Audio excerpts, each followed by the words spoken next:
नमस्कार साथियों आज आप इस टॉपिक में समझेंगे कि एससी एसटी कैंडिडेट्स के व्यक्ति की जमीन जो है वो आप विदाउट परमिशन कैसे खरीद सकते हैं और कहाँ ये नियमों का प्रावधान किया गया। अभी तक मैंने कई वीडियोस बनाए थे कि आप एससी एसटी की ज़मीन मत खरीदना, वरना यहाँ पे आप देख सकते हैं ज़मीन राज्य सरकार में निहित हो चुकी। एक ऑर्डर नहीं, कई ऑर्डर्स के बारे में मैंने बताया कि भाई ज़मीन राज्य सरकार में निहित हो जाएगी। लेकिन आज मैं ये क्यों कह रहा हूँ कि आप खरीद सकते हो। आप कानून समझें कि क्या ये कानून कह रहा है, ठीक है ना। उसके बाद आप निर्णय लें, ठीक है जी। और मैं आपसे कहूँगा कि यदि आप किसी भी मैटर पे कंसल्टेशन करना चाह रहे हैं विशेषज्ञ द्वारा, या कोई भी प्रॉपर्टी परचेज करने से पहले आप डॉक्यूमेंट चेक करवाना चाह रहे हैं कि प्रॉपर्टी लेने लायक सही रहेगी कि नहीं, कोई कानून का उल्लंघन तो नहीं, जैसे सेक्शन 98, 143, 80, 116, 117, ठीक है, या मान लीजिए ज़मीन पे कोई केसेस पेंडिंग तो नहीं है, तो आप करवा सकते हैं विशेषज्ञ द्वारा। कॉन्टैक्ट नंबर वीडियो के डिस्क्रिप्शन में मिल जाएगा। तो सवाल आज का ये है कि एससी एसटी की ज़मीन बिना परमिशन कैसे खरीद सकते हैं, ठीक है। तो चलिए वो भी मैं आपको बताऊंगा, और यहाँ तक कि ये भी बताऊंगा, कोर्ट ऑर्डर्स भी आपको। देखिए, कई लोग ये कहते हैं कहीं आप कुछ कहते हो, कहीं आप कुछ कहते हो। तो देखिए, मेरा काम है कानून बताना। कोई रूलिंग कैसी भी होती है, कोई रूलिंग कैसे भी होती है, कोई कानून कैसा होता है, कोई अपवाद होता है, वो आपके सामने रखता हूँ, ठीक है। इसमें आप नहीं समझ पाते तो इसमें हमारी गलती कोई नहीं है। चलिए सीधा टॉपिक पे आते हैं। देखिए साथियों, कब आप एससी एसटी कैंडिडेट्स की ज़मीन बिना परमिशन खरीद सकते हैं। तो देखिए, अक्सर लोग बाग कहते हैं कि नहीं, हमारा तो आवासी है, रजिस्ट्री में आवासी लिख दिया, हम तो खरीद लेंगे, कुछ नहीं होगा। आपकी 100% मैं गारंटी देता हूं कि आपकी रजिस्ट्री कैंसिल हो जाएगी, और मैं गारंटी के साथ कैंसिल करवा सकता हूं, ठीक है ना। जो भी मान लीजिए व्यक्ति, क्योंकि अगर मान लीजिए आपने कोई ऐसी प्रॉपर्टी खरीद ली जिसका ना तो परमिशन है और ना 80 है, ठीक है ना, आपने प्लॉट या आवासी दिखा के करवा ली, तो 100% कैंसिल होगी। अब देखिए, यहाँ पे 104 105 की प्लॉटों पर कार्रवाई हुई, 1 2 3 4 प्लॉटों पर कार्रवाई हुई, ठीक है ना, निरस्त हो गया इनका। यहाँ पे आप देखेंगे जमीन राज्य सरकार में निहित हुई, और यहाँ पे आप देखें भाई पूरा रूलिंग है, सक्षम अधिकारी की अनुज्ञा के बिना भूमिका अंतर का प्रभाव। यहाँ पे आप देख सकते हैं, विक्रय विलेख के 6 वर्ष बाद अवधि मतलब ये प्रारंभ किया गया और ये धारित किया गया। यहाँ पे आप देख सकते हैं कि अनुसूचित जाति के सदस्य द्वारा अनुसूचित जाति के भिन्न व्यक्ति को कलेक्टर के पक्ष में अनुज्ञा के बिना विक्रय विलेख शून्य निष्पादित होगा, ठीक है ना। आप अगर ये कह के आते हैं कि आपने प्लॉट खरीदा, उसमें आवासी लिखवा लिया, वो आवासी नहीं माना जाएगा, ठीक है, निश्चित निरस्त होगा। अब एक अपवाद है कि सर हमारा तो 80 है, हम तो खरीद सकते हैं। देखिए, ये विषय अपवादित विषय है साथियों, मैं आपको बता दूं कैसे, ठीक है।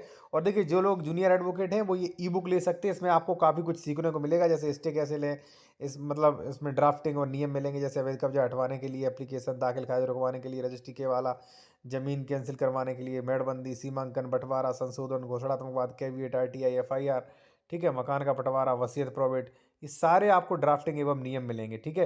अगर आपको लेना है तो व्हाट्सएप कर सकते हैं, ठीक है। देखिए साथियों, मैं कह ये रहा था आपसे कि अब अपवाद होता है कि सर हमारा तो 80 है, तो अब 80 के बाद तो हम ज़मीन खरीद सकते हैं। देखिए साथियों, ये कहीं डायरेक्ट स्पष्टली नहीं लिखा है।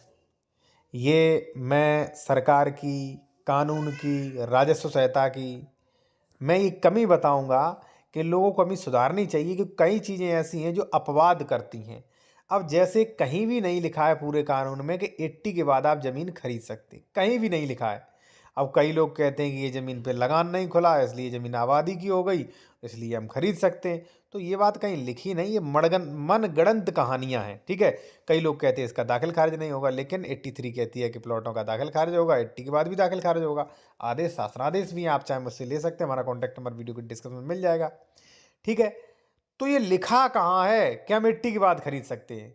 देखिए, जब तक कानून में होगा नहीं तब तक दिक्कत तो आ सकती है। तो चलिए मैं आपको बताता हूँ कहाँ पे इस प्रकार का लिखा है। देखिए, इस प्रकार का प्रोविजन करती है 81, लेकिन अस्पष्ट रूप से कुछ। ये क्या कहती है कि भूमि के अंतरण के संबंध में, अंतरण साथी होता है ट्रांसफर के संबंध में, इस अध्याय के द्वारा अधीन आरोपित सभी निबंध संक्रमणीय भूमिधर मतलब संक्रमणीय अधिकार वाले भूमिधरों के लिए लागू नहीं रह जाएंगे। बस ये ही पॉइंट, बस इसका मतलब हम ये निकालते हैं अपने उससे, आप भी विशेषज्ञ द्वारा किसी को दिखवा सकते हैं कि भूमि के अंतरण के संबंध में मतलब अगर धारा किसी जमीन की 80 हो जाती है और उस जमीन का अंतरण होता है, एक्स प्रॉपर्टी का ट्रांसफर होता है, तो ट्रांसफर के संबंध में, अंतरण माने होता है भूमि के ट्रांसफर के संबंध में, इस अध्याय के द्वारा, ये अध्याय शायद 9 है और 9 में ही ये रिस्ट्रिक्शन लगाया गया है, ये वाला 98 वाला, ठीक है। तो उसने क्या कहा, इस अध्याय के द्वारा अधीन आरोपित सभी निबंधन संक्रमणीय अधिकार वालों भूमिधर के लिए लागू नहीं रहेंगे 80 के बाद। तो ये मान लिया जा सकता है कि भाई हमारा जो 98 के रेस्ट्रिक्शंस हैं जो वो लागू नहीं होंगे, ये मान लेते हैं भाई ऐसा हम, क्योंकि इस पे लिखा है अध्याय 9 के रेस्ट्रिक्शन लागू नहीं होंगे, तो ये वाला रेस्ट्रिक्शन मुझे लगता है अध्याय 9 में है, तो ये लागू नहीं होगा। ठीक है, अब इस पे हो जाते हैं अपवाद। मान लीजिए मैं हूं यहाँ पे तहसीलदार, मैं भाई नया नया तहसीलदार हूं, मैं अपनी नौकरी क्यों खतरे में डालूं, ठीक है ना। तो कई लोग डर की वजह से कहते हैं कि नहीं इसमें अस्पष्ट लिखा है, या वो कुछ अलग मतलब निकालने लगते हैं, तो इसकी वजह से वो दाखिल खारिज नहीं करते। कई बार ये देखा गया है कि 80 के बाद भी नोटिस भेज दिया, कई बार ये देखा गया है कि 80 में ही ये बात मेंशन कर दी कि भाई मैंने धारा 80 तो अकृषि घोषित कर दिया, देखिए साथ में अकृषि घोषित किया जाता है, लेकिन उक्त के विषय में जो है अनुसूचित जाति जनजाति SC ST अन्य जाति के मतलब किए जाने को उत्तर प्रदेश राज्य शायद धारा 98 के विषय अंतर्निहित हैं, ठीक है ना। उसने कह दिया कि भाई नहीं फिर भी ये लागू होगा।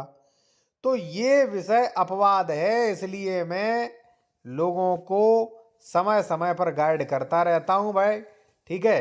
हम आपको लोगों को मिसगाइड नहीं करते, बस यही कहना है कि ये इसमें बहुत ज़्यादा स्पष्ट नहीं लिखा है, इसलिए हम अधिक लोगों को जो रिकमेंड करते हैं वो करते हैं कि भाई आप ऐसा करिए, आप 98 में आप परमिशन ले लीजिए, ठीक है। और परमिशन कुछ कारणों में आसानी से मिल जाएगी भाई, ठीक है ना। तो इसलिए मैं रिकमेंड करता हूँ, आप लोगों को मिसगाइड नहीं करता हूँ। अगर कोई भी विशेषज्ञ हो मुझे दिखा दे कहाँ स्पष्ट लिखा है, कहीं भी बिल्कुल स्पष्ट नहीं लिखा है। उसमें ऐसे करके लिखा है कि अगर धारा 80 हो जाती है, ठीक है, तो 81 कहती है कि अगर धारा 80 हो गई तो अध्याय 9 के रिस्ट्रिक्शन संक्रमणी भूमि जो भी मान लीजिए संक्रमणी भूमि दर हैं उनके अंतरण पर, यानी कि वो बेचते हैं दान पत्र करते, तो ऐसे में उन पर प्रभावी नहीं होंगे। तो ये कहती है, अब कई अधिकारी मान लेते, कई अधिकारी नहीं मान लेते, भाई ये हमारा कानून है और कानून बनाने वालों की गलती है। कितना स्पष्ट करते हो आप।